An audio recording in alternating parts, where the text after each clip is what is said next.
Good afternoon. Hope you having a good Rona Thursday.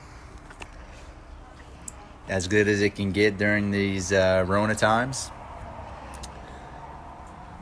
We got to keep it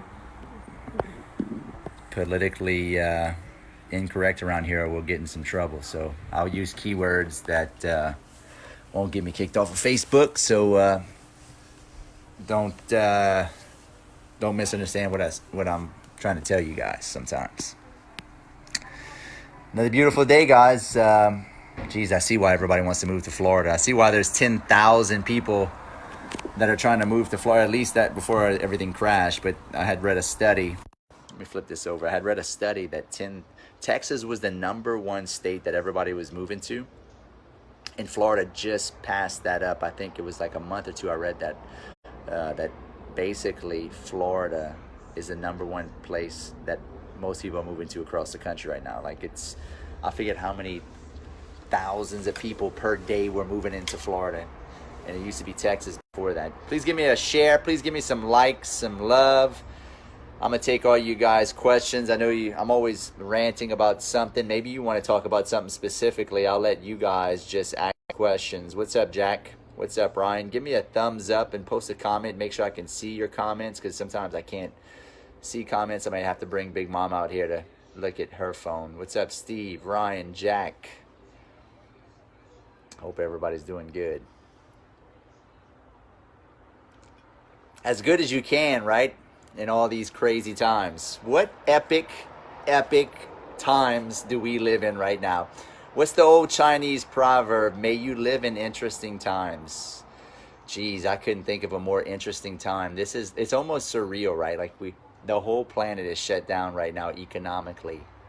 And yeah, this has never happened before, right? This has never happened. So it's almost surreal. You try to think about it, right? We've never been here before. So, but anyway, guys, bring me your questions. Patty, I may need your phone because I don't know if I can see their questions. Big Mama's coming. She's making dinner for the babies right now, but she's just about done. But anyway, hope you guys are doing good. I've been staying pretty busy, productive, reading a lot, putting out more content, uploading content into my course. Sorry, I just had a text, but I've been staying super productive. You guys, if you haven't gotten a hold of my course right now, I literally have uploaded. What's up, Michael? I just got your text, brother. Appreciate that. I'm gonna check it out here in a minute.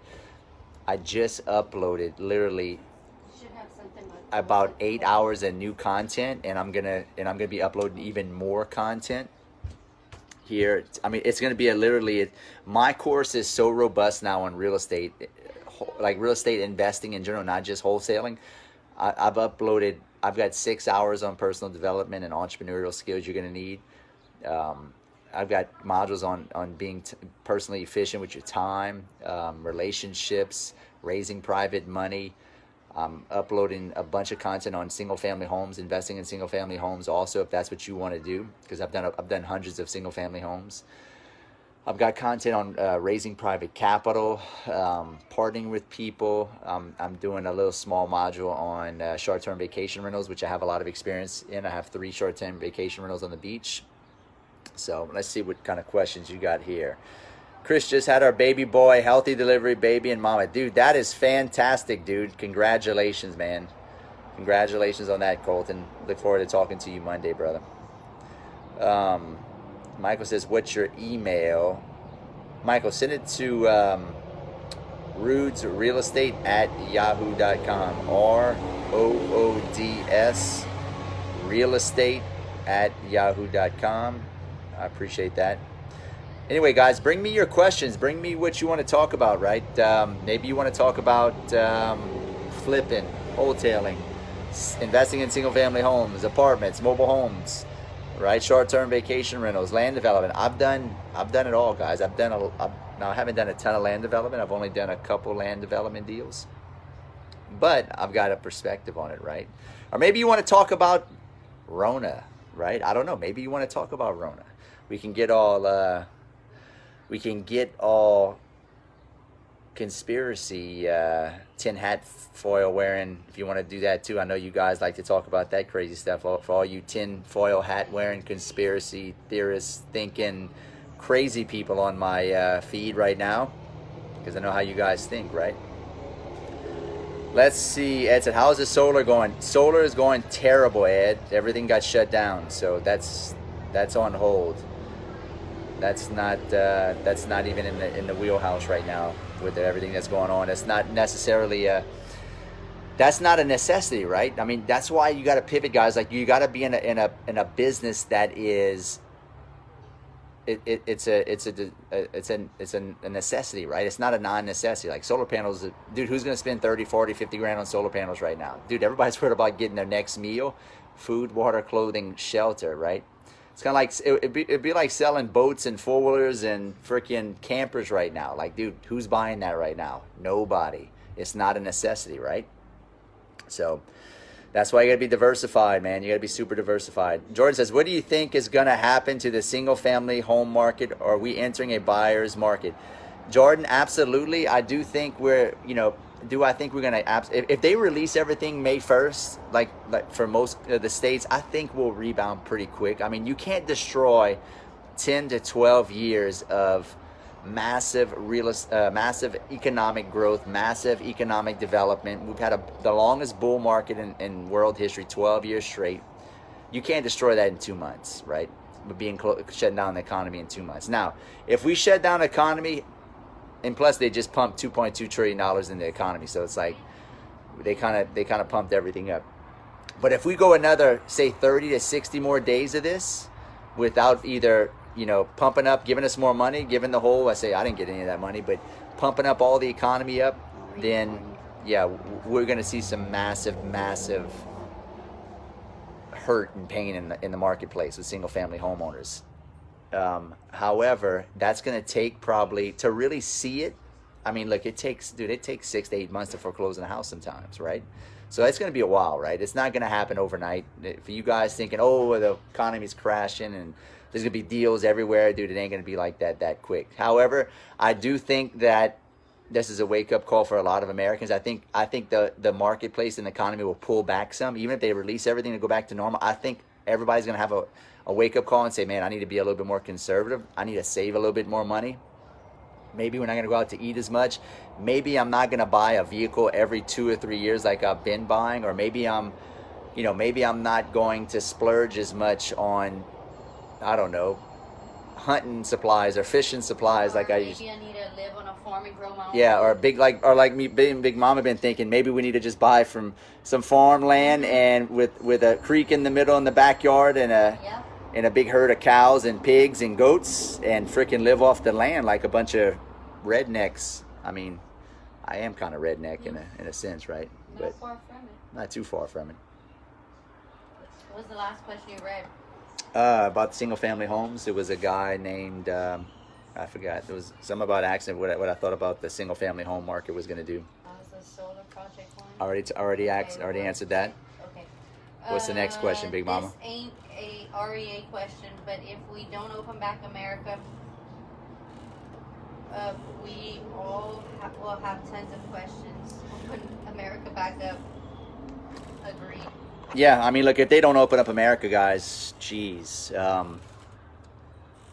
we're gonna have more pain and suffering from the economic ramifications than this virus, right?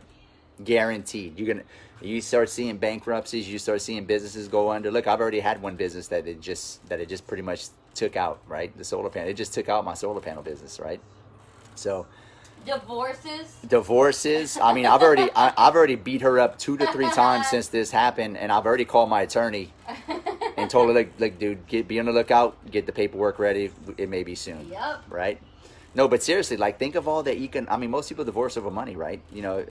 Most people divorce over money because they think they're related. Now, granted, you need to make money in your relationship. You need to be happy. You got to make a good amount of money. If somebody's not pulling their load, then usually the other one usually leaves. But think of, like, both parents lost their jobs. They can't feed their kids. Start blaming one another. Like, dude, this is gonna create some pain if they don't. Listen, you guys should be like I have a state representative that I deal with who I'm real close with in Louisiana, and I've been talking to him. Like they're putting a lot of pressure. You need to be putting a lot of pressure on your local state representatives, because those state representatives go to the governors and they put the pressure on them. Like you should be putting a lot of pressure on your state representatives to open up. What's up, Mr. Mike Carson? What's the next question, Big Mama?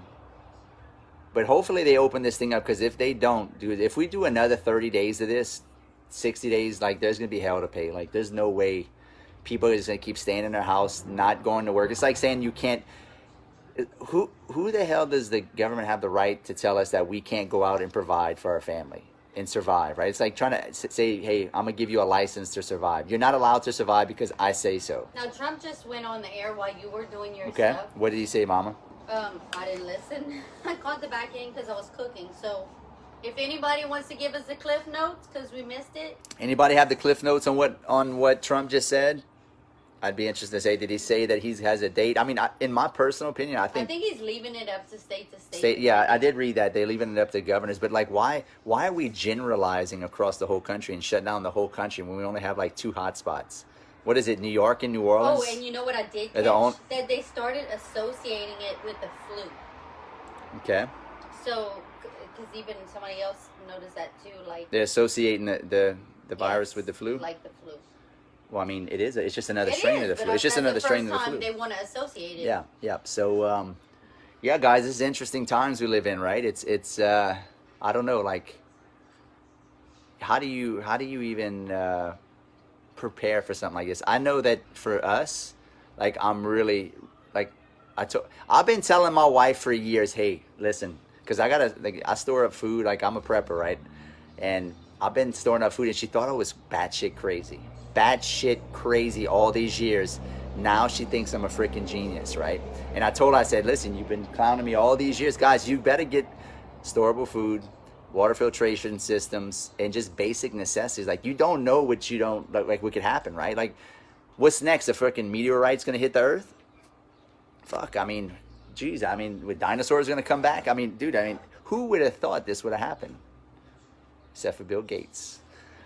He knew this was going to happen. He talked about this, this year or last year? Man, he's such a visionary. Yeah. How would he know this would happen? Wow. An evil genius. An evil, yeah. Let's see. Ryan says, Chris, I made the calls, got my back end refinance on my portfolio. That's a great idea. We're doing the same thing, Ryan. We're waiting to get the final. We got a soft approval. We're refinancing all of our parks right now to get the best terms. I'm glad you brought that up, Ryan, because that's a great point. Like, they just dropped interest rates to basically nothing right now. If you've got debt right now on some good cash flow in real estate, here's the time to get even better debt and get the best debt you'll probably get in the next probably 5 to 10 years, right? Refi, if you got an apartment complex, you got single family homes, mobile home parks, short-term vacation rentals, go and refinance and try to get that super low debt. Like, we're refinancing right now, like 3 parks. We're getting 30-year term at 4.8 or 4.8% at 30-year, right? Fixed. So that's going to double almost. Well, it's not going to double. It's going to increase my cash flow almost by double, but it's not quite double. It's like 40% increase in cash flow by doing that, right? Times 3 parks, and I've got 3 other parks under contract. Speaking of that, guys, I'm looking for partners, equity partners. If you're interested, inbox me. I'm talking about to come and actually be my partner, right? On title. Inbox me if you're interested in partnering with me on the mobile home park side. Obviously, you got it. There's gonna be a certain criteria. You can't be a serial killer, child rapist, unethical, on drugs. I will do some research on you and check you out. If you like to beat your dog or your kids, I'll find out. So, yeah. But Jordan just bought 2 ATMs. 2 ATMs? Yeah, that's what he said. I wonder why. I didn't know you could buy ATMs. Is there a reason why, Jordan, you bought 2 ATMs? Any reason? Any particular reasoning why? Ryan says, thinking about getting more into owner finance lease options. What's your thoughts? Okay, dude, Ryan, Yes. you're freaking killing the questions right now, my brother. So that is such. Hey, let's call them. That's such a great, yeah. I want to owner finance. That's such a great piece of advice right now. The owner finance and lease option game will get huge right now because you'll have people that'll get in a bind that have good debt, meaning they have like a 30-year note on a house or even a property, and they might have overpaid, and they can get in a bind because they don't have cash flow, and you can just pick up their note, right? You can take over their note on a lease option, or you can take it over owner finance, or even lease option. And there's a difference between the three. I don't have time to go over all three, but you know, it's better if you're a buyer of a property, it's better for you to buy it on an owner finance. But if you own the property and you're having trouble, don't owner finance your property, because if they quit paying you, guess what? You got to foreclose on them. But if you're buying a property on terms, it's better for you as a buyer to buy the property on owner finance, because it's harder for them to get you out of the property, right? They would have to foreclose on you. So just know the difference, right? Now, if you're selling a property on terms, don't sell it on owner finance. Sell it on a lease option, because the lease option is the best of both worlds. You can let them take over your note, but if they don't pay, you can kick them out as though like they're renting the property, at least in Louisiana, right? Which I'm in Florida right now. I need to check in the Florida laws, how that works. I know owner finance is a little bit different in Texas and Florida. But if you're selling a property, definitely sell it on a lease option. But don't take my advice on it. Get with an attorney. Get with an attorney and ask them. So, but anyway, guys, yeah, listen, I was talking to one of my students today from Phoenix, Arizona, and has a big construction business, does some pretty big numbers, and you know, his is the first crash he's been through. He's a really successful guy for as young as he is, and he's like, he hasn't changed his operating basis, right? He hasn't changed the way he's done things, and he hasn't economized, right, or let people go yet, and he needs all the people, but his customers aren't paying him anymore. He has like $2 or $3 million in accounts receivable, and they're not paying like they used to, not even close. You've got to change your whole operating system right now and economize, because if we're not in the same economy, like you have to change with the economy. If you're trying to operate your business the same way you did 2 months ago, dude, this ain't the same business. This ain't the same economy, right? You know, economize, change your operating condition. You're probably going to have to, you know, get rid of everything that you don't possibly need, like everything, right? I mean, shit that if it doesn't help you survive, I'd get rid of it right now until all this shit comes back. So, what's the other questions, Big Mom? Andrew said, Rood, my dude, what's up? Hey, I got 2 hot rentals in Palm Bay, Florida, side by side each other. Palm Bay, Florida. Where is that at? SFH. I don't know what that means. Interested? I mean, if it's in Florida, does it have views? SFH is single family home. I don't typically buy single family homes unless I'm buying it to flip it or wholesale it. Or if it's on the beach, I mean, or close to the beach. That's about it. But I don't really want to invest in single family homes. It's just too...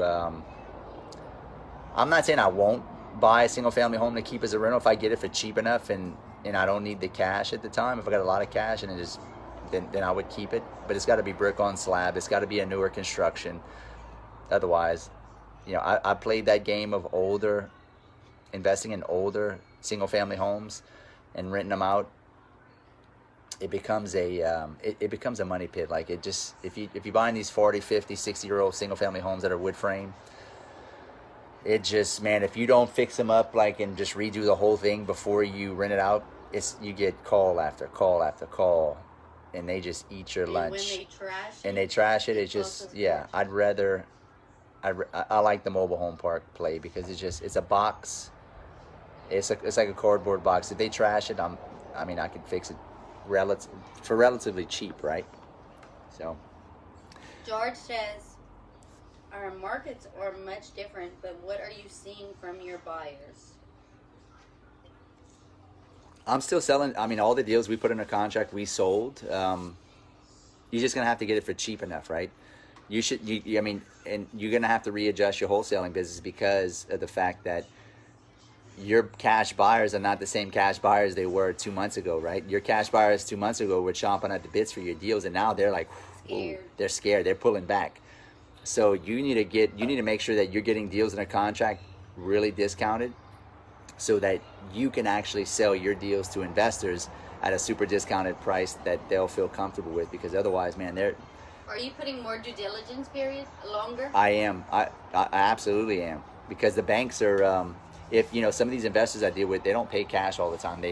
They finance, and the banks are messing. You know, the banks are really behind because they're processing all these PPP loans and SBA loans, and they're focusing on all that right now. Speaking of that, SBA just ran out of money, guys. If you own a business and you were trying to get a PPP loan, you shit out. Trying to do something. They are trying. You're shit out of luck right now.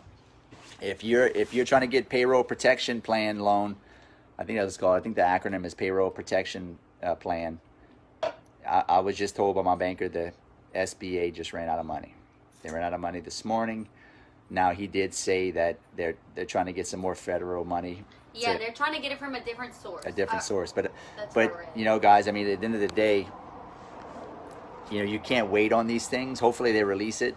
You know, we filed for it right away because we kept a lot of our employees, although we let a lot of employees go. But our key employees, you know, we want to keep everybody employed. Listen, at the end of the day, guys, if you have a business and you have a bunch of employees and you have dead weight, just for you guys that are employees and you work for somebody, when you're in happy times and business is coming in, like, you can get away with a lot of shit, not of being a slacker, right? You can get away with not putting out, you know, the effort you need to because business is so good. But when things pull back and seize up, all the dead weight gets cut right away. Like, if you're not a massive producer and you don't add massive value in your business, or the business, I'm sorry, but the business you work for as an employee, you get cut, right? So it should be a learning lesson. Like, dude, if you're not, you never know. Like, a job is almost scarier than working, you know, owning your own business, right? Yeah, I mean, so it's just, I've got people that work for me, worked for me for a while, and they add so much value that I can't get rid of them, right?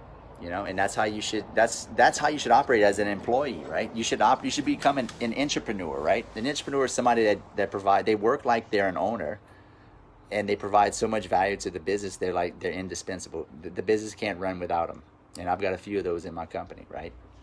And they've been with me for a while. I got one particular person that's been in my company 15 years. Megan's been around for...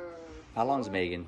4? I think the average person is, what is it? Who can tell me what the average turnaround on how long does the average person stay at a job? Probably what, 2 years? 2 to 4 years? Anyway, what's the next question, Mama? Somebody says probates, exclamation points. Yep. Probates are going to be good. Look, baby boomers are all retiring and dying off right now. Probates are going to stay good. I would keep hitting the probates. Matt said you definitely see a lot of divorces. Divorces are coming. They are coming quick. You better watch it. Big Mama's got her paperwork in the mail right now. I'm keeping the beach house, by the way. I'm keeping the Rover. Well, you can have the Rover. I'll keep the beach house and the mobile home parks. Let's see. John says, how are you and your family? Is that just a general question? Yeah, just how are you and your family? We're good, man. I mean, good as can be expected. I mean, we were kind of like everybody else. When this first happened, I was kind of freaking. I was like, what the fuck? Like, what's going to happen? Like, what are we going to do, right? You know, how are we going to operate if everything is shut down? Like, will my renters pay? Yeah, that's the biggest thing I was worried about. Will my renters pay, right? And to be honest with you, we had the majority of people pay. What's up, Jonathan? The majority of our tenants paid, right? Now, if this goes on, May 1st, I don't know. You know, we'll see. May 1st is 2 weeks away, so we'll see what happens. But besides that, you know, all of my business is all around slowed down except for rentals. I mean, people are still paying rent. The wholesaling business, we still closing deals that we had in the pipeline. We got a couple closings this week. I got a couple closings next week. But new leads, like since last week, new leads have started to slow down tremendously starting last week. So I don't know. I mean, it's kind of weird. I think we're at the peak emotionally of what's going on, and people are they don't know where they're going to go, so they're not going to sell the house even if they're motivated, which tells me once they lift this thing, there's going to be a ton of motivated sellers, right? Yeah. There's going to be a good opportunity to help people, which if you haven't taken advantage of my course and my mentorship, we're running the Rona special right now, so you can Rona special. The Rona special. Charlie says, ready to make some bigger moves. You should. Everybody should look at making bigger moves. I'm looking at I'm doubling down on mobile home parks and more passive cash flow. I'm looking at, I'm just telling you guys what I'm doing. I'm looking at starting a fund, and I'm looking at starting another business, right? An essential business, right?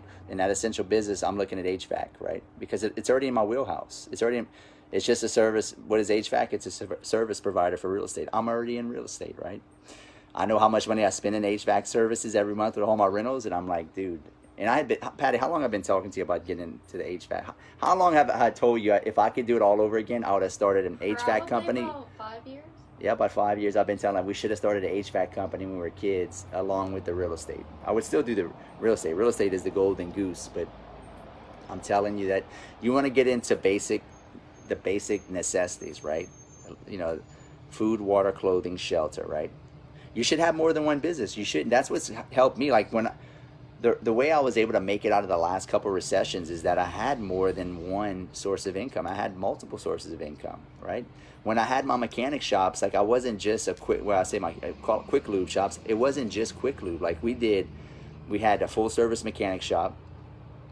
We had a full service window tinting. We did all kind of window tinting. I had a full service auto glass, windshield repair, windshield replacement, and I did mobile service where we fixed rock chips and replaced windshields. And we had the quick lube, right, where we did quick oil changes. So I was diversified, right? I wasn't. So when I say mechanic work, we would, when they come through the lube shop, we'd upsell tire rotations, air filter, wiper blades, fix the rock chip, ask them if they want to tint their windows, check their brakes. You can't depend on one of anything as an entrepreneur, right? If I was just an oil change business, I wouldn't make as much money. For instance, let me compare it to what I do now, right? Imagine if I was strictly a wholesaling business. That's all I did. I did nothing else. I didn't have any rentals. I didn't flip. I didn't wholesale. I didn't have any mobile home parks. I didn't have any short-term vacation. I didn't coach. I didn't have land development. I would make a fraction. I'd probably make only 1/3 of the money I make or half the money I make, right?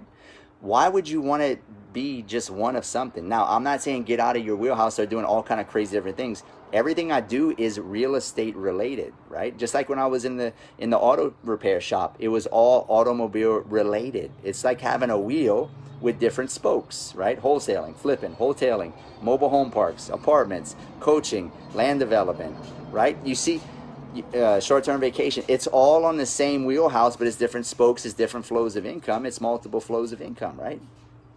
I've always been like that. I always knew that at a young age. Like, dude, why the hell am I bought a quick lube shop. Like, why am I just doing oil changes? Like, let's do everything we possibly can on an automobile. That's your thinking as a business owner if you're in business, right? Like, I'm thinking about starting this HVAC company. Like, I'm thinking what else can be evolved from that. Like, maybe we do insulation work, maybe get into roofing, that you got it. It's so crazy the way our economy works now. Like, if you're not diversified, you get freaking hosed, right? You get freaking hosed, just like with having a job, right? Dude, you guys that just have a job and that's all you do and you have no side hustle, dude, you're pissing in the wind and just you're setting yourself up for failure, because eventually economy's going to crash. And for you guys that are 20 years old and this is your first crash, this is my third crash. I've been telling Patty, how long I've been telling you, I'm going to make her wrong, right? How long I've been telling you the economy's going to crash and we should actually sell everything we got and stack up nothing but cash to go buy up when things crash. How long we got, how many fights we got in over it? How many fights? Tell them the truth. Listen, I'm not selling the Rover. Stop telling the people. Oh my gosh. She's worried about the Rover. I was ready to sell every asset I had in the past 2 years. I was like, let's buy it. Let's flip it. Let's stack the cash on the sidelines, because I'm telling you, any freaking month now the economy is going to crash. Because we had went the average financial cycles are 7 to 8 years, and we were in year 12 from 2008 is the last crash. So I knew it was going to be any month, but she didn't want to let me. But if we lose everything and everything goes down, I'm just going to blame it on her. Who cares? It's not my fault. It's her fault, right? I'm going to take you down anyway. You're going to take me down, huh? Anyway, guys. I'm seeing everybody's, because it's like once you get to a certain point, it stops showing you all. Yep. No, Jonathan says Chris has an excellent course and cares more than anyone, and I agree. I appreciate that, Jonathan. I do. Look, if you, I'm not your typical guru. Like, I mean, and I've been seeing there's a lot of anti-guru, anti-consulting, anti-coach people. Like, there's a new guy on Instagram called, I was it Ballbusters, I think he's called. Man, he is freaking hammering people.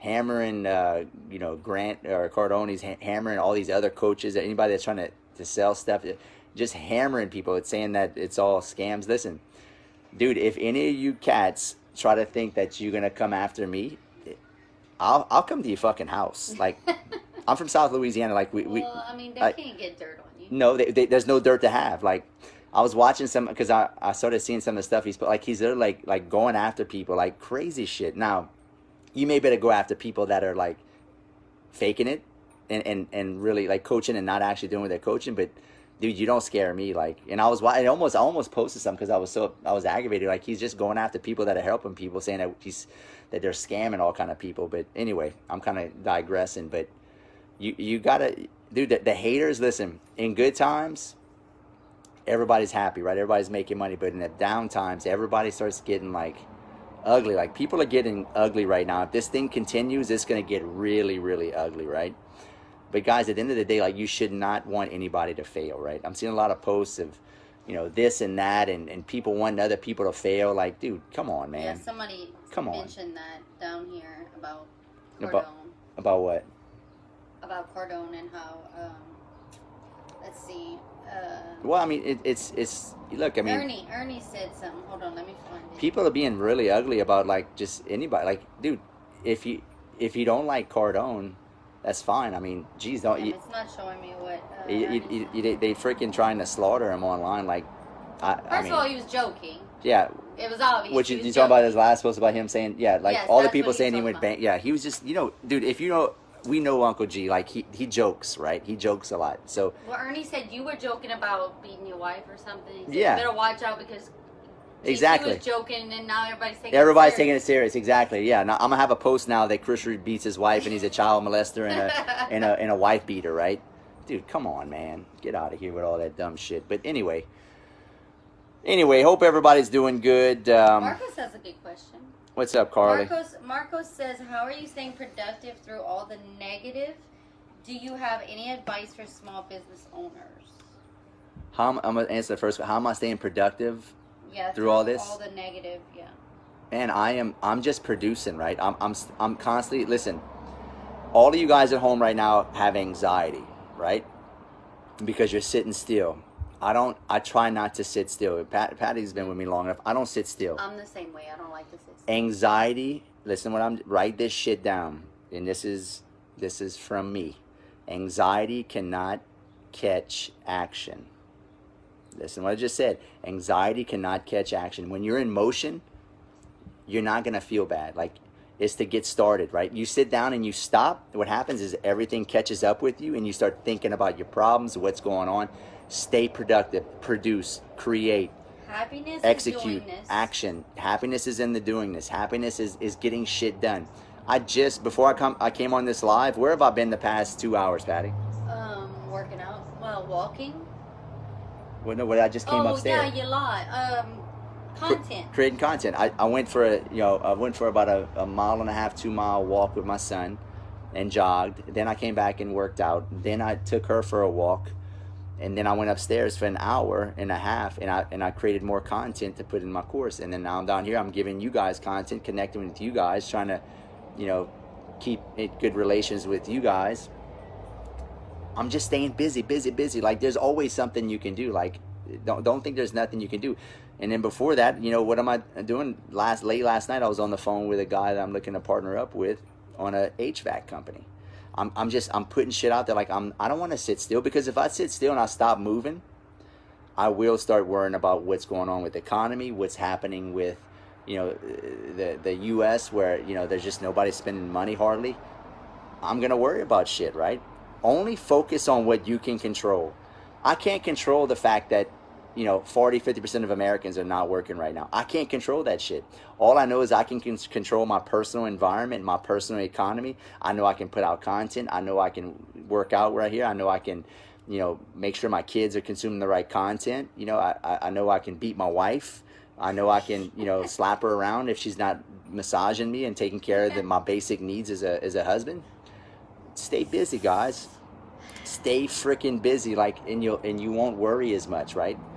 Once again, anxiety cannot catch action. I'm gonna put that shit on a shirt and hashtag it. Don't you mofo steal that shit. Okay?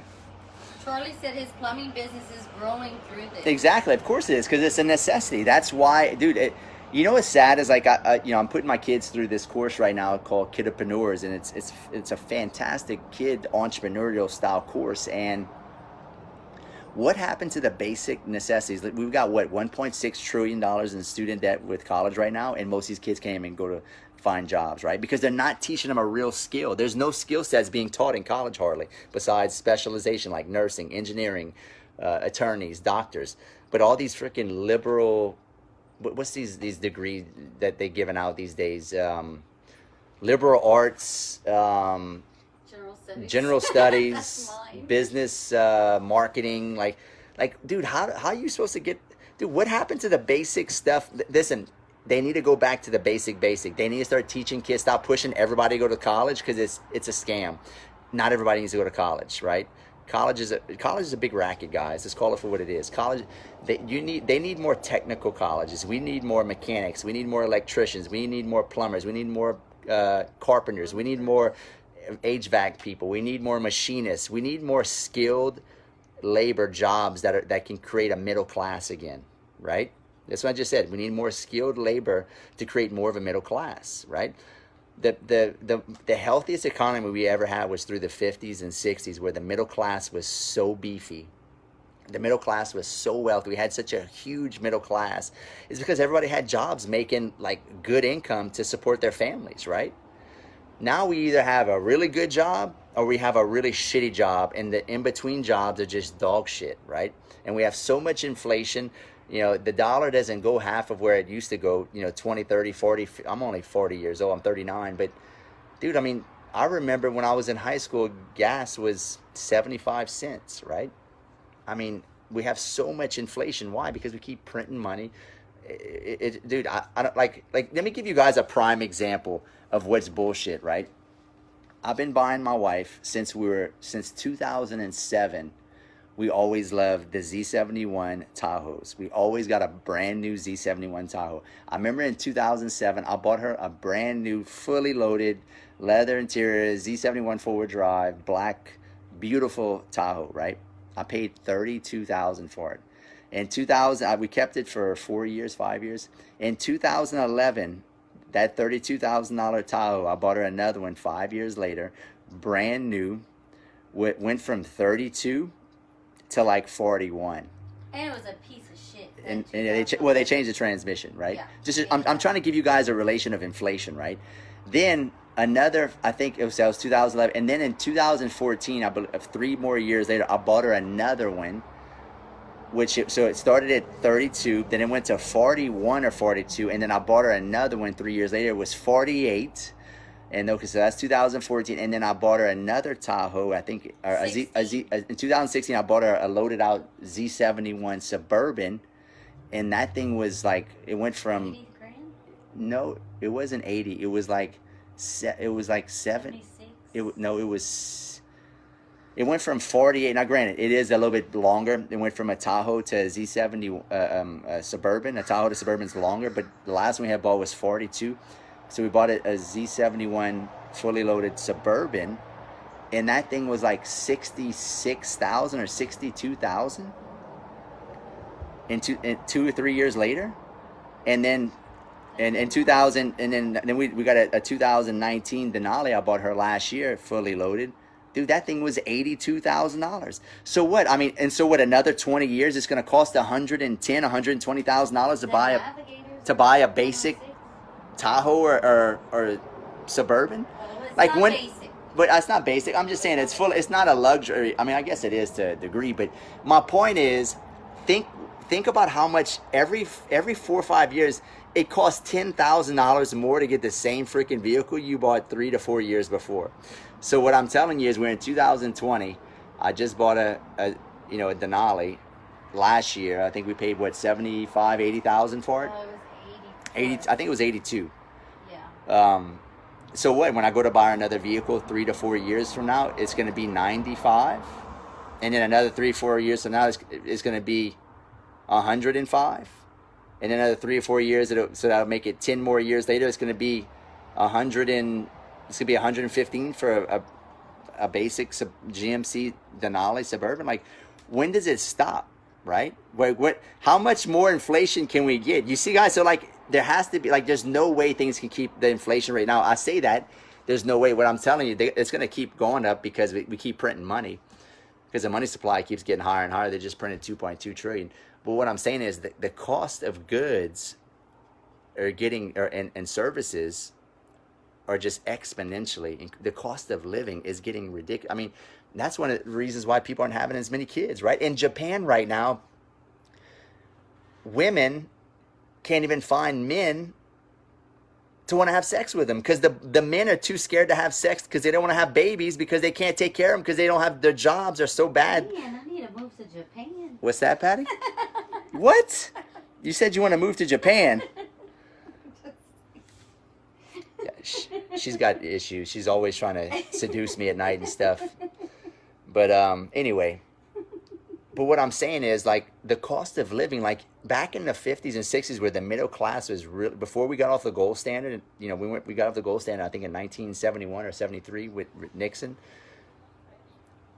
And we were on the gold standard in the 50s and 60s. We had a robust middle class, because the dollar they made when they went to work bought a lot more than it does now because of inflation. As soon as we got off the gold standard, inflation, we had massive inflation, right? And we just keep on having more and more inflation, more and more. Things keep costing more and more and more and more and more. Like, that's why it's squeezing out the middle class, and we just keep having more and more lower class. So if you're not freaking making a lot of money, you're freaking poor, right? It's hard to even be in the middle class, and that's the healthiest economy is a healthy middle class, right?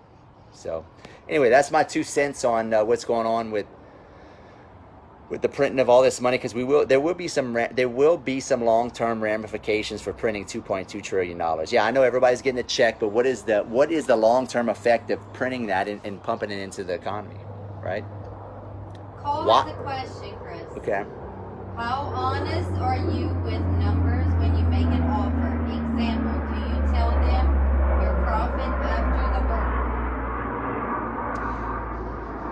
I would say that I'm honest enough. I don't like regurgitate all of my profits to a certain degree. I don't. It's none of their business how much money I'm gonna make on the profits. I just tell them, look, I got to make a lot of money on it, because it's too much risk to go and try to make minuscule money on this. Like, I'm not taking a risk of buying a $150,000 house to make 20 grand.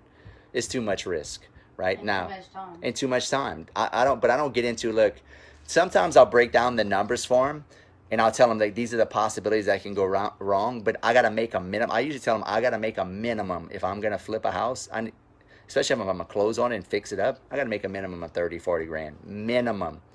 And if it's a long rehab, like if it's a house that's really messed up and it's going to take a long time, I'll tell them, look, if this is a 6-month rehab, ma'am, I'm not working 6 months to make 30 grand. Think about that. 6 months of work to make 30 grand? Dude, that's what, 3 grand a month? 3 times 6, that's less. I've heard you say that's minimum wage. You've told them that. Yeah, Patty's exactly right. I've had sellers like want me to well, why don't you just do this house? You'll make 20 grand, and it needed like $60,000 worth of work, and I'd be done with it in 5-6 months. I was like, man, by the time I finish, listed, put it back on the market, pay realtor fees, closing costs, carrying costs, insurance, I'll make minimum wage. I'm not doing it. You've heard me, Patty. I'm not doing, like, if I can't listen. Listen, guys, listen. If you want to be a professional real estate investor like me, you got to stop worrying about what people think about you, right? You need to make money, and you got to be upfront and intentional and state your intentions.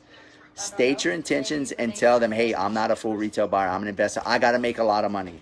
If I didn't make a lot of money, I wouldn't better buy your house. How the hell would I better buy your house if I didn't make money, right? If you can't sell your house at a discount to me right now, and you got time and you're not motivated right now, and you don't have to sell it, why are you calling me? Go list it with a realtor. I don't say it like that, but you get what I'm saying, right? So you got to be so intentional. I tell them I need to make a lot of money. Yes, I'm a real estate investor. I take massive risks to buy your house. I don't like lie about it. I tell them, look, dude, like, hey, I need to make some money. Now, granted, let me answer this question better. Now, on my offers, are my offers variable? Meaning, are they different? Absolutely. I base my offers on risk and motivation. How risky is this deal if I take it down myself and try to wholesale it or flip it? And how motivated are they? If I know they're super motivated, if I know they're like, they're freaking hoarders and they're like, the house is trashed and they need to sell within 2 weeks or they lose it, of course I'm gonna offer less, right? Of course I'm gonna offer less. If the house is not that, if the house is maybe super desirable and it's in a great area, like I could sell it in a heartbeat, and they're not that motivated, like they don't have to sell, but they have somewhat of a motivation because they have a little problem, am I willing to offer less and make less? I mean, offer more and make less on the back end based off location, desirability of neighborhood. So you have to understand all these variables. These variables in your mind have to be going off when you're looking and talking to a motivated seller. There is no eighth power offer. If you're doing that shit, you're dumb. I'm sorry. I may rub you the wrong way. Like, why would you do that? Like, why would you have the same offer on every deal? Every deal is not the same. Why would you have the same offer? Your offer should be based off of motivation, location, days on market, desirability of neighborhood, and risk. Now, is there like a mathematical formula that you can figure out on paper? Yes, but I've been doing this for so long. Like, I don't think about what I do. I just do it because I've been doing it for so long, and it's what you call, you call that unconscious competence, right? Unconscious competence. I don't have to think about tying my shoe. I just know how to tie my shoe. I don't think about how to start my truck and go drive because I've mastered that skill. I'm unconsciously competent. When you do something and you actually get really good at it and you develop a skill is different than actually knowing how to, just like practicing and getting good at something. A skill is something that you're so good at, you don't think about it. You're unconsciously competent. How do you become unconsciously competent? You become a master at it. You do it so many times. You go through all the different scenarios and you play it out in your mind. You play it out in real life. We're talking to so many motivated sellers that you become a master technician of your craft. And your guys' job as a professional real estate investor, entrepreneur, whatever it is to become so good at your craft. And the way you get so good at your craft is you become fanatically focused to the point where that's all you think about. And when you really, that's all you think about and you obsess about it, you get really good at something, right? Ask Big Mama. Ask why she's got 5 kids. Huh? She's gotten so good. How expensive has it been to feed those 5 kids? Oh my goodness. Jeez. Jesus. If you guys knew my grocery bill, Jesus. I bet you I spend $3,000 to $4,000 on just in food. Oh, yeah, easily. Yep. So Matt was asking, how are you going to get into the HVAC? Or are you going to buy one or start from scratch? So that's a great question, Matt. So what I'm going to do is you got 2 ways to get into business. You can buy revenue, which meaning you can take capital that you already have and you can buy into a company or buy into somebody that already has an established business, or you can create revenue out of thin air, right? You start revenue. You have to just basically start the business by yourself. It's much easier to buy into revenue, right? Than just, now I'm almost 40 years old, right? Do I really have the time to start a brand new HVAC business? Probably not. I've been talking to my wife. I've been talking with a guy that's a really good entrepreneur. He has a good business, but he's a younger guy. He don't have the capital to scale it. I'm probably going to buy revenue, right? But most of you guys starting off, you should not do that. If you're in your young 20s, I mean, obviously you probably don't have, maybe $500,000 to buy revenue, right? Especially in a service-based business, already has an established book of business. The easiest way, guys, to get out of this freaking shithole of economy we're in right now that's going on is to start a service-based business. The risk in a service-based business is so minimal. For example, how you think I started? I started a service-based business out of the back of my truck, changing oil and washing cars out of the back of my truck, and I turned that into the biggest oil change business in my town. Depends on the service. Well, it does depend on the service. However, the level of skill needed depends on the service that you start. I mean, any meathead can wash cars. I was a meathead. I wasn't that bright, right? I say that. It was just the easiest thing to do. It's like, fuck, I'm gonna change oil and wash cars. Like, I want to start a business, and at the time, I was just, fuck it, that's the easiest thing to do, and I didn't think I was gonna turn it into that. If you'd have told me I would have did that and turned it into the big, I'd have laughed. Like, no, dude, I'm not doing that. But I started making a lot of money doing it, so I just scaled it, right? But for you guys that are listening to this and you just have a job, or maybe you have a business, dude, start a service-based business on the side. Figure out what you're good at. Don't figure out what you love or what you're passionate about. That's all horse shit. You will become passionate about what you get good at and make money at. That's what I just said. That's going to hit you in the face. Everybody's like, oh, do what you love and you never work a day in your life. Horse shit. What you should be doing is doing something that makes money and get really good at it, and then you would develop the passion for it because it pays so well, right? Whatever that may be. I don't know. Maybe it's being a mechanic. Maybe it's maybe it's window cleaning. Maybe I know a guy that makes a ton of money doing window cleaning. I know people that make a ton of money landscape, and that is back-breaking work, and he loves to do it. He makes a lot of money. Why? Because he loves to do it because he makes a lot of money. Money motivates people. Money makes people fall in love with stuff, right? So think with that when we're starting a new business. Don't try to figure out what you love and all that bullshit. Figure out what you are naturally already good at and build a business around that, and you will develop the passion for it after the fact when you start making money. Hope that makes sense, guys. Or maybe I'm just full of shit, right? But I started a lot of businesses, and I'm telling you, a lot have failed. I had a few do good. That's been my experience. Do you really think I enjoyed fucking washing cars at 110 degrees and waxing cars? When I was 22 years old, I was a freaking hustler. Like, I would work my ass off. And I'd come back, Patty, I'd come back so full of oil and grease and soaking wet from sweating all day and changing oil. And I'd come back and I made like $500 cash money. And I was 22 years old. I'm like, shit, where can I go make $500 in a day, right? I didn't like the fact I was full of oil, but that $500 in my hand developed that passion for what I was doing. So I was like, fuck, I like doing this. I like getting all greasy and oily and stuff because I'm starting to make money. And then once I scaled it into having shops and I started making thousands of dollars a day, and fuck, I fell in love with automobiles, right? But I'm not saying if what do I know, right? I don't know. I'm just talking out of my ass sometimes, but maybe you do have a passion for freaking, I don't know, growing ant piles or painting or, I don't know, writing poetry or writing books. I don't know. Maybe you have a passion for that and you're okay with not making a lot of money. There is no one set of shoes for everybody. Like, you just got to ask yourself, hey, how much money you want to make? What are you willing to sacrifice for that?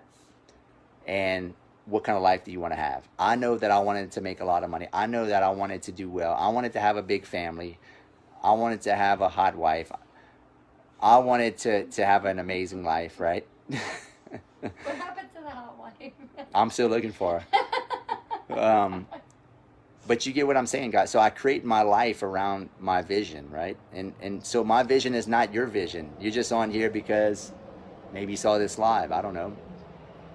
But your vision has to be your vision. Maybe your vision is making $50,000 a year and freaking maybe being a taxi driver. And that's okay. That doesn't make you less of a person if that's what you freaking love. But, dude, if you want to make a lot of money, you're going to have to do way more work than everybody else. That's the secret, guys. The secret is outwork everybody. It's as simple as that. Everybody else is putting 40 hours a week. You're putting 60 hours a week. Over time, you'll outpace everybody and you'll make more money. However, a lot of this goes into responsibility. The more responsibility you take on as an entrepreneur, the more money you make, or even as a person, right? If you're not taking on a lot of responsibility, I have 22 people that depend on me to make sure that I make the business go right and we make money so we can make payroll. The more responsibility you take, the more money you make. It's as simple as that. If you can't handle responsibility, you can't handle people depending on you, the stress of it, it doesn't make you less of a person. We need people that are employees. You need people that don't want to take on a lot of responsibility. I mean, that is the nature of the economy, right? So at the end of the day, you just got to ask yourself, what do you want? You know, what are you willing to sacrifice? How much work are you willing to put in, and just the overall life you want? If you want a high maintenance wife like her, and that's always wanting and needy and freaking, you know, always trying to seduce me, dude, you're gonna have to work hard. You're gonna have to freaking work hard for that, right? So, anyway. Back to the real estate question. Well, yeah, what's the questions? What's up, Ms. D? What's up, Big Max? What's up, Alexa? Claudio Diaz asks, best places to get data at a good price. I mean, I've always hit up ListSource or PropStream. You can buy PropStream, and PropStream does a lot of different stuff for you. But ListSource is going to be a good price, especially if you can negotiate. You can negotiate with ListSource. Just call them and say, hey, what's the best price you can give me? I've bought data for like 2 and 3 cents a name, right? I believe it's 2 or 3 cents. I have to get with my office, but they've been pretty cheap, right? Alvin says, how do you find trailer park deals? You go to chrisrood.com and you buy the trailer park course. You go to chrisrood.com and you buy the trailer. Good point. She's trying to buy something. No, guys. Dude, just communicate. Where's the trailer parks? Do they have a phone number? Can I talk to them? Of course you can. You Google trailer parks, you call them, and you say, hey, do you want to sell your property? And you just start the conversation. Now, if you want to deep dive that and you want to know the exact training on that and how to be a ninja at it, then you can go to chrisrood.com. But I just gave you 3 things you can do to get a deal, right?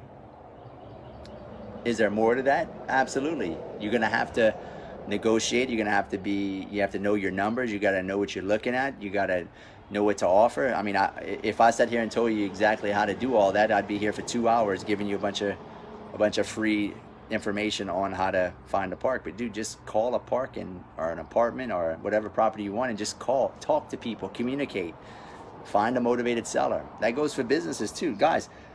It's all about finding motivated sellers. If you want to be in a business, you find a motivated seller in that business. Most businesses I've gotten, I'm gonna tell you, every business I bought was a motivated seller. All the shops I bought, I had 4 locations at one time. Every single store I bought was from a motivated seller. And we have one for sale right now, and we're motivated. We're willing to take a huge loss.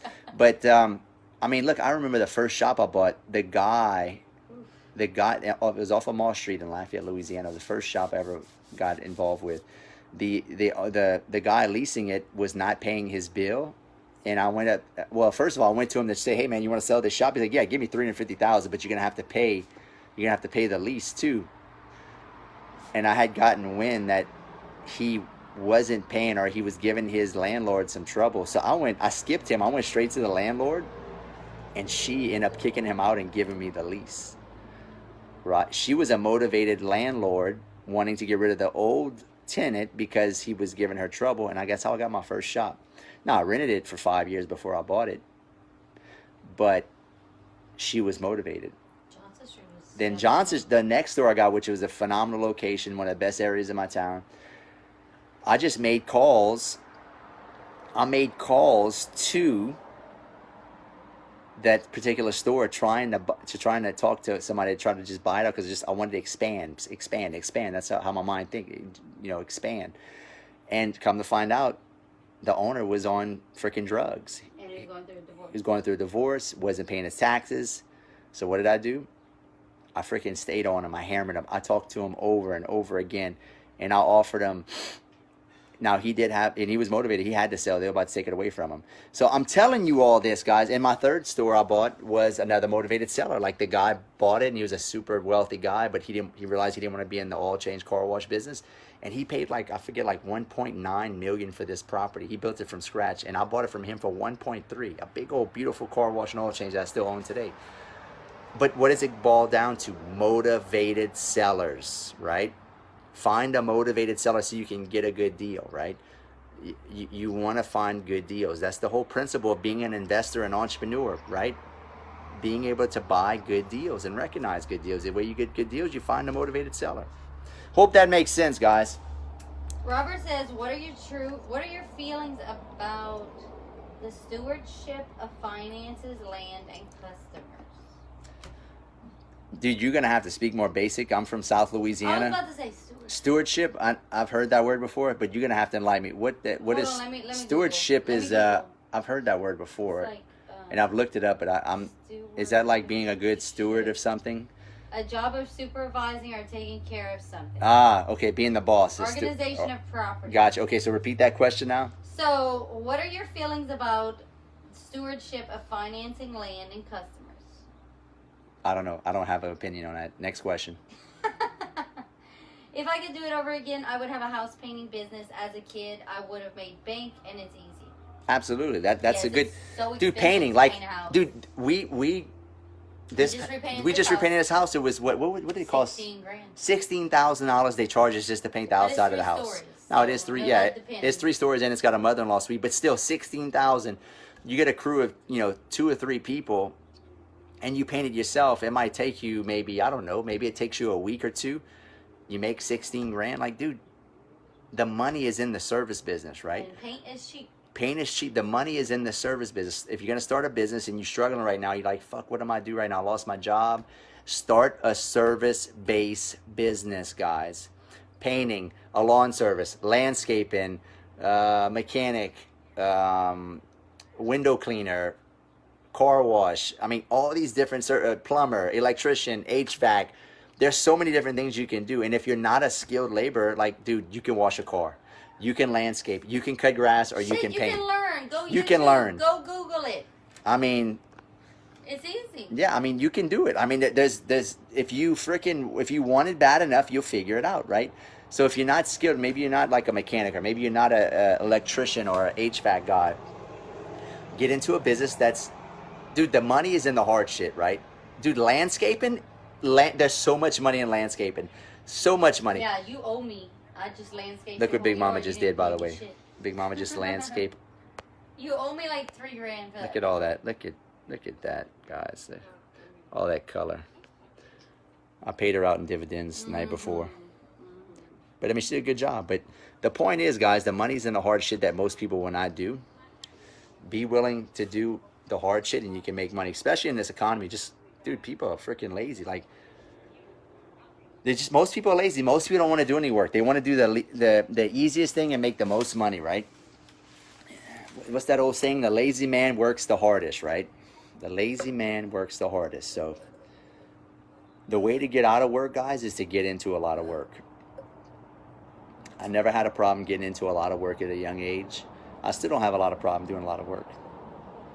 And that's how I've been able to get out of work and have freedom, is because I'm willing to get into a lot of work and do whatever I need to do. Dude, I'm bored. Like, if I'm not working my ass off, I'll find stuff to do. I mean, that's the simple, easy solution to your money problems. Now, do I have money problems here and there? Absolutely. I get cash flow problems. I got a freaking car wash I've been losing $15,000 a month on for 6 years, and now I'm gonna probably start losing $20,000 a month on since this crash, right? And I've been floating this shit for 6.5 years. And still making a lot of money and cover all my other debts and buy mobile home parks. So, dude, it ain't going to be easy. Shit's going to happen. Shit's going to go wrong. But you got to make it go right. Dude, you just got to make it go right, and you got to work your ass off, right? And if you're not motivated to work your ass off, you just ain't got a big enough purpose, guys. It's simple as that. You need a bigger game. You need a bigger game, and you need 5 kids. You need you need 5 kids and a needy wife. And if you don't, if your fucking game in life is to play video games all day and smoke weed and watch porn, dude, you probably should just fucking keep working at the skating ring or McDonald's. I'm sorry. You're not playing a big enough game, and your purpose is not big enough. I've had a big enough purpose my whole life, even as a young kid, that I wanted to have an awesome life. I wanted to make a lot of money. I wanted to do bigger things. I wanted to provide for my family. And that purpose drove me hard enough to confront any barrier I had to in the entrepreneurial game. Because at the end of the day, all it is a barrier, right? You got to get past that barrier of work and dealing with people and all the basic things. Like, and if maybe you're not even skilled, maybe you're just a good sales guy. Like, for me, what made me good at stuff is I was good at sales. I was a real good, I could talk to people, right? Figure out what you're good at and just scale that, guys. It's not for me to sit there and tell you on this live how to make more money. I'm already figuring out how to make more money. I'm scaling I'm trying to get into all kind of other different business. I'm getting into property. I'm starting a partner of mine from Florida here. We're getting, he's got a realtor's license. We're starting a brokers together. We're getting into property management. I'm starting an HVAC company back in Louisiana. I'm gonna probably get it going in Florida here after I get it going in Louisiana. I'm scaling. I'm in 8 markets right now in wholesaling and flipping. I got 3 mobile home parks. I got my hands in all kind of shit because I know how hard it is to make money. I know how difficult it is to actually make something go right. If you're not playing a big game and you're not got your hands in all kind of stuff and you're not working your ass off, dude, you're just gonna fall on your face, right? So anyway, James has a question. He says, how do you feel about Section 8 tenants? I have mixed reviews on Section 8 tenants. I was a property manager that works. We have in-house property management.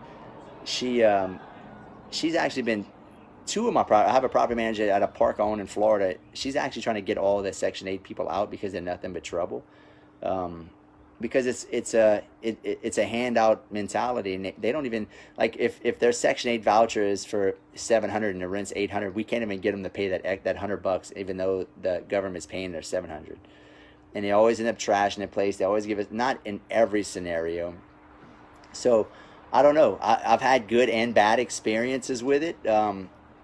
I'd rather, to be honest with you, I have Section 8, but I'd rather stay above Section 8, right above it, right? I want to stay in that working class mentality where they can pay $700-800 in rent. You know, if you get in the bottom of the barrel and you start getting Section 8, I know people that do that, but it's not my forte. So Jonathan has a great question. I like Jonathan. Yep. He says, how do you bag such a hot and successful wife? How do I bag a hot and successful wife? I mean, he got me pregnant. She got me pregnant. She got me pregnant at 17 and seduced me into doing the dirty with her, and I really didn't want to. I told her I wanted to wait until I got married, and she tricked me into it. And the rest is history. Yeah, the rest is history. So anyway, guys, I'm gonna call it a night. I'm glad we connected here. I'm glad you listened to me. I may be full of shit, but hey, I know I got some good advice for you here and there. But listen, if you want to work with me, go to chrisrood.com. My course is on sale right now. If you just want the course, it's only $200. It's like, right now, it's probably about 18 hours of content going over a lot of stuff we just talked about, right? A lot of stuff that we just talked about is in my course. If you want to work with me on a more group setting or one-on-one, book a call with my team. They'll call you, and we'll get you rocking and rolling, guys. I got courses on mobile home parks, personal development, wholesaling, flipping. I'm working on a single family home investing course and short-term vacation. So I'm making more of a master class to help you with every aspect of real estate. Because I mean, I've done it all. I've done a lot of different real estate, right? And not one is better than the other in a sense. Some people love to invest in single family homes. I like the mobile home park. Some people swear by just apartments. That's all they do. They don't do anything else. I'd rather do mobile home parks. Some people swear by flipping houses. That's all they love to do. They love the creation behind it. They love to make something that looks like a turd and polish it and make it perfect and beautiful, and they like that stuff. I'm not into that, right? It's whatever you do. I like to do what's scalable and makes money. And what's scalable to me is wholesaling and then wholetailing and then taking the profits from all that and roll it into mobile home parks to build wealth over time. So if that's what you want to do and you like that, go to chrisrood.com and book a call. I'll see you on the next live. Peace.